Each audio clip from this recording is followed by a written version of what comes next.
Hello friends, I have some videos that haven't gone live yet on my channel, Kate, Create, Quilt and Make with Kate. And the reason they haven't gone live is because the project that I've been working on, this quilt here, is a 21st birthday gift for my daughter. And her birthday hasn't come around yet, although it's only a few weeks away now. So I finished the quilt. You can see it's made here, and this is the back of it. And I've also made a label to go with it, which one of the videos includes that as well. So I'm going to use these fabrics to make a bag for the quilt to go in, sort of like a gift bag. And this one here was the fabric that was used on the binding and also on some of the quilt blocks. And this fabric here was the backing that I used, which is a cream fabric with a small white leaf and flower design on it as well. So that's what we're going to do. I'm going to use this bit for the bottom of the bag and this bit for the top. So we're going to cut some out now. The first thing I need to do is work out how big I want my bag to be, and I'm going to fold the quilt so I can work that out.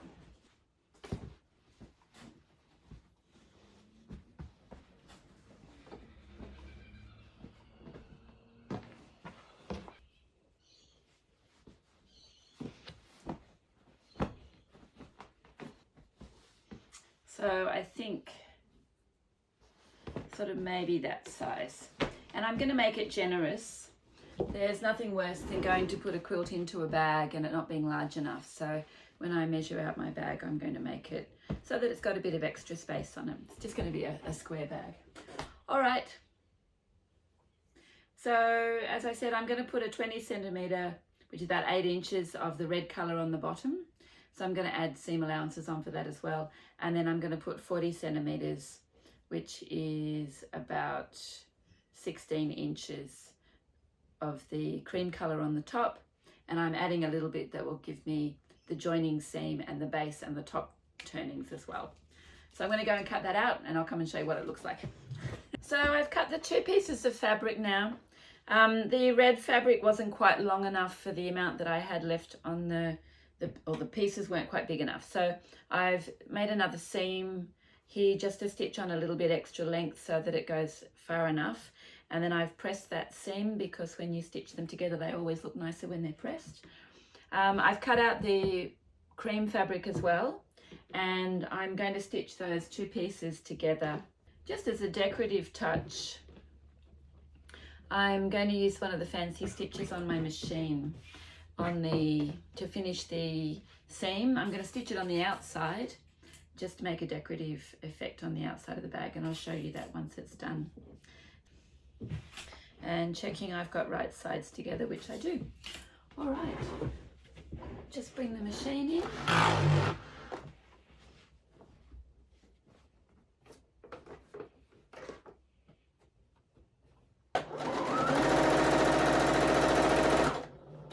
So those are the 2 fabrics stitched together now, you can see. So the red part will be the bottom of the bag and the cream will be the top.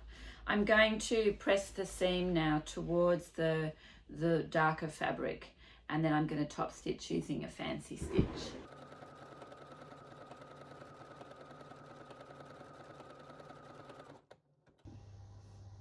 Now, as is sometimes the case when you do a row of decorative stitching, something goes wrong. And in this case, my bobbin thread cobbled and not quite ran out, but it was because of the way it was wound on. It had a problem. And it meant I had to stop halfway through my row of stitching. So if you look just here on my stitching across the front of here, I had to unpick a little bit and restart my stitching. It doesn't connect perfectly. And so what I've decided to do, using Fix, I've actually just made a little motif, and I'm going to attach that over that section. It does 2 things. 1, it makes a continuation of the theme for the quilt, and 2, it will cover that section and means that it won't fray because the fabric threads broke as well, and just makes it decorative. So I'll show you how I'll attach that in a minute. I'm going to use the sewing machine to do a decorative stitch to stitch the heart on, and I'll do that after I've positioned it and ironed it on, so it'll be nice and sturdy when I do it. Anyway, I'll come back and show you what that looks like in a minute. Okay, so I've ironed it on now using a damp cloth, and I've also put a little bit of the Marathon brand Tearaway stabilizer in behind. This is a light or medium. It's labeled at 4.3 GSM, and by putting that on behind, when I stitch around the heart, and I've done a sample here just to test the stitch, and you can see that quite obviously it's puckered and it needs the stabilizer. So now I've put the stabilizer in behind and I'm going to stitch around it. As you can see here, I've folded the fabric in half as it will be when it is made into the bag, and I've checked that the motif that I'm putting on is not on the fold line, and it obviously once the quilt is inside it'll puff it up a bit anyway, so it won't be a tight fold, but it's definitely on one face, on one side of the fabric. So I'm using a machine blanket stitch, and I'm being very careful that on the right hand side of the stitch it falls just off the edge of the fabric, and that means that the left hand side of the stitch falls on the fabric to hold it on.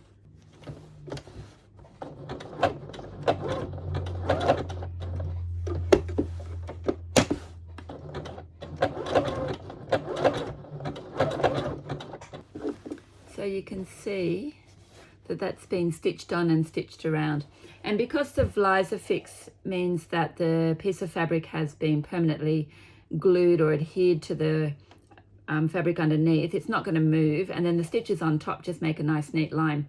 You could obviously match the stitch color to the fabric that you've used, but I wanted the white line to show a difference on the fabric underneath because these two fabrics are quite similar in color, and it also follows the theme of the stitching that I've already done. So let me take it off the machine now and we'll have a look at removing the Vlizer fix.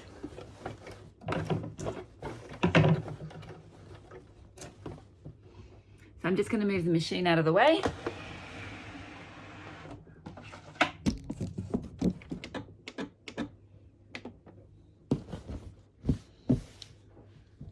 So you can see it on here, I'm just taking the pins out. Now I have a thread on the top, so I'm going to cut it off close and then turn to the back. And if I give the threads on the back just a gentle tug, it means that that stitch from the front pulls through to the back. And then this is tearaway, so it should. I'm going to cut it a little bit.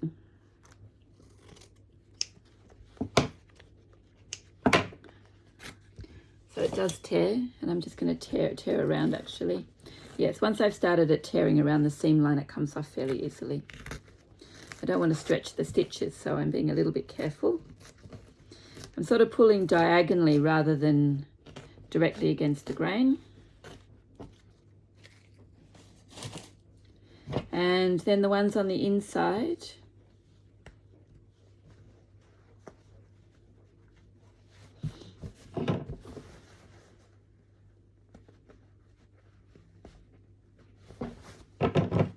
carefully put my, there we go, made a little hole in it now along the seam line, and then I can pull that out of there as well. And the parts underneath the stitches I'm going to leave. The item I'm making is a bag. Its purpose is to hold a quilt. It doesn't matter if it has a visible section on the inside. Yeah, so there we go. And that looks quite pretty on the outside, doesn't it? So what I'm going to do now is I'm going to turn it right sides together and zip it round with the machine to make a bag. So I'm going to sew down the long edge and across the bottom. So I've sewn around and turned it into a bag, so from the top down and across, and then I finished off the seam. I've checked where my seams join, or my sides join, where the colours change, and the join is actually a nice join, which is good, so the points matched, or the seams matched. It's going to turn it through the other way, push the corners out, and you can use a pair of scissors, or might use a paintbrush just to push those corners out nicely. And I did cut them inside, so they should go out nicely. And then you can see the little heart embellishment on it.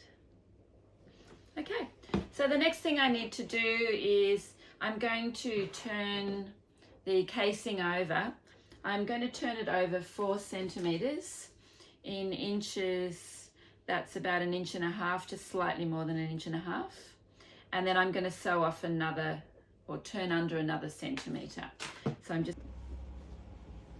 So I've just put a buttonhole onto the outside of the bag here. You can see the little hole there that I've done.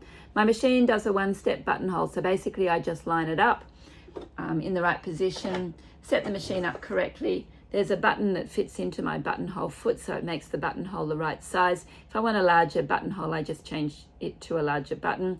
Obviously, I'm using it for drawstrings today, but if you were using it to make a shirt or something that had buttons, you'd put in the same size button that you're going to use.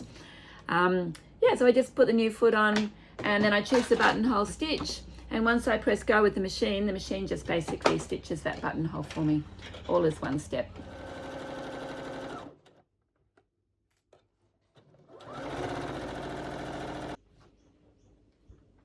So I have a few different bodkins. This one's a long plastic one, but I have other shorter metal ones as well. Some of them that I have belong to Mum before I lost her, and then after she passed, they came to me. Now I really like this cord, but it's not quite long enough. By the time I tie a knot, it's not going to work very well. So it came from another project, or I'm not sure where these came from, so maybe they're different lengths. I'm just going to see if I can find one that's longer, but they seem to be fairly consistently cut. Maybe this guy might be long enough. Let's see.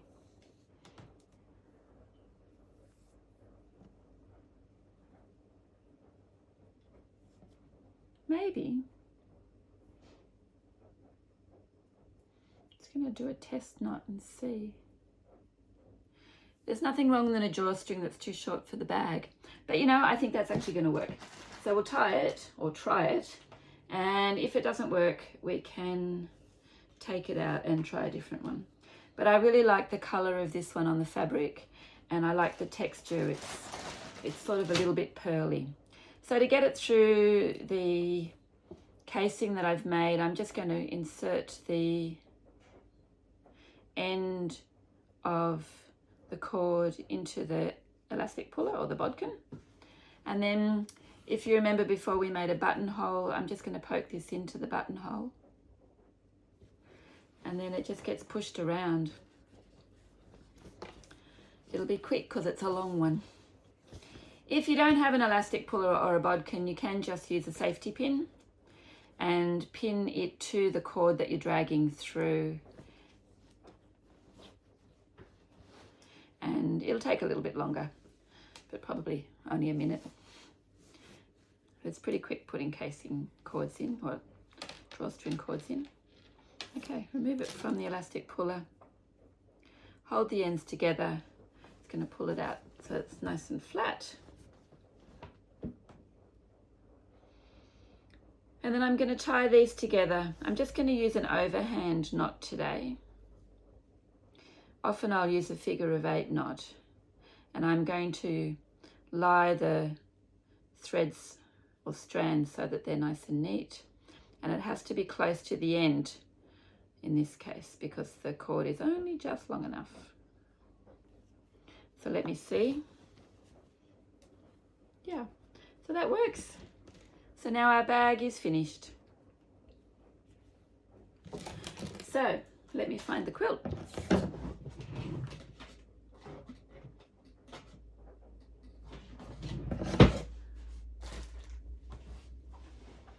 Here it is.